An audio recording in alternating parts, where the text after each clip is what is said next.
خدا ہمارے ان پردوں کو کھول دے تو ہم اپنے ہی گھر والوں کو حتیٰ اپنے نزدیک ترین دوستوں کو اپنا منہ نہیں دکھا سکتے۔ عزیزان من، خدا خود بھی ستار العیوب ہے اور ہم سے بھی یہ چاہتا ہے کہ ہم لوگوں کے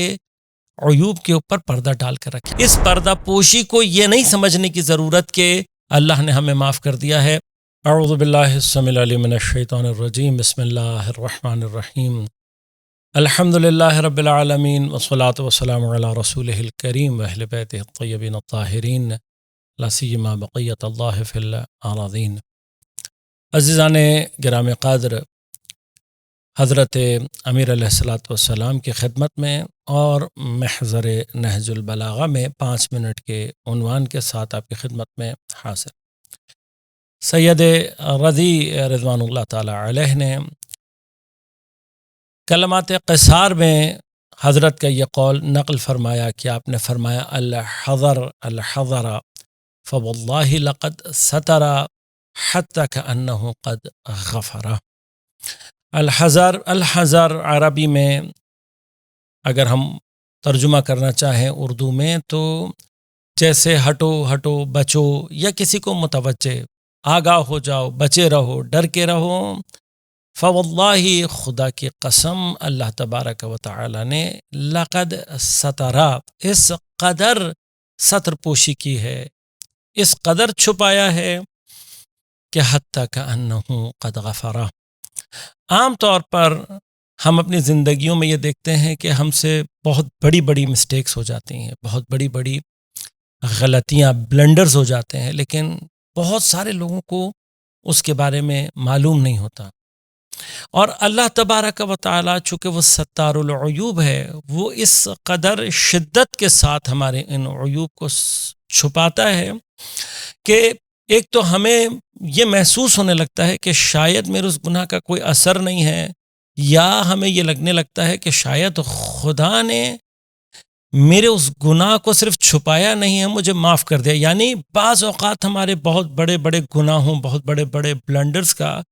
وہ ایفیکٹ نہیں آ رہا ہوتا جو ہم ایکسپیکٹ کر رہے ہوتے ہیں، جو ہمیں توقع ہوتی ہے، اور پھر ہمیں یہ لگتا ہے کہ شاید خدا نے معاف کر دیا۔ خدا کی ذات ستار العیوب ہے اور وہ اتنا زیادہ پردہ پوشی کرتا ہے، اور ہم کبھی غور کریں واقعاً بعض دعاؤں میں جس طریقے سے ائمہ اہل بیت اطہار علیہ السلام نے ہمیں متوجہ کیا ہے کہ اگر واقعاً خدا ہمارے ان پردوں کو کھول دے تو ہم اپنے ہی گھر والوں کو حتیٰ اپنے نزدیک ترین دوستوں کو اپنا منہ نہیں دکھا سکتے۔ وہ تمام افراد کے جو میرے بارے میں ابھی بہت اچھا گمان رکھتے ہیں، مجھے بہت اچھا انسان سمجھتے ہیں، اگر میری حقیقت کھل کر آ جائے، اگر میرے وہ گناہ کے جن کو خدا نے چھپا رکھا ہے سامنے آ جائیں، تو لوگوں کو مجھ سے نفرت ہو جائے گی۔ عزیزان من، خدا خود بھی ستار العیوب ہے اور ہم سے بھی یہ چاہتا ہے کہ ہم لوگوں کے عیوب کے اوپر پردہ ڈال کر رکھیں۔ اگر آپ کو احیاناً کبھی کسی کا کوئی راز، کسی کا کوئی عیب معلوم ہو جائے تو ہم سمجھتے ہیں ہمیں بڑا مزہ آئے گا، ہم لوگوں کے سامنے جا کر اس کو بیان کریں گے۔ میری نظر میں پیغمبر اکرم صلی اللہ علیہ وآلہ وسلم کی ایک حدیث بھی گزری ہے جو ہم سب کے لیے، یہ جو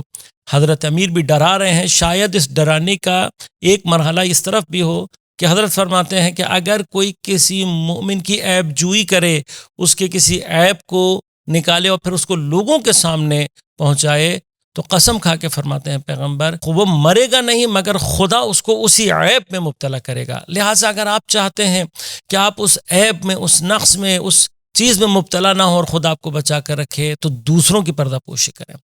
ثانیاً، اگر میری برائیاں نہیں پتہ لگی ہیں، اللہ تبارک و تعالیٰ نے میرے وہ عیوب، میرے وہ بلنڈرز لوگوں تک نہیں پہنچنے دیے ہیں اور اس کو اتنا چھپایا ہوا ہے، تو ہمیں یہ احساس نہیں کرنا چاہیے کہ خدا نے گویا معاف کر دیا۔ نہیں، معاف نہیں کیا، ہمارا ہر گناہ جو ہم نے انجام دیا۔ لہذا قرآن بہت واضح طور پر فرماتا ہے فَمَن يَعْمَلْ مِثْقَالَ ذَرَّةٍ خَيْرًا يَرَهُ وَمَن يَعْمَلْ مِثْقَالَ ذَرَّةٍ شَرًّا يَرَهُ۔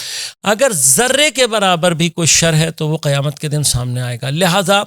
اس پردہ پوشی کو یہ نہیں سمجھنے کی ضرورت کہ اللہ نے ہمیں معاف کر دیا ہے۔ مقام مغفرت یقیناً ایک بہت ہی عظیم مقام ہے کہ جس کی طرف حضرت امیر نے مختلف مقامات پر ہمیں متوجہ کیا ہے، کہ جو انشاءاللہ آگے کی گفتگو میں آئے گی، لیکن اس جملے کو بھی اپنی زندگی کا حصہ بنائیں، اسے دہرائیں اور اس کو سمجھیں کہ کہیں ایسا نہ ہو کہ ہم کسی غفلت کا شکار ہو کر توبہ سے دور رہ جائیں۔ والسلام علیکم ورحمۃ اللہ وبرکاتہ۔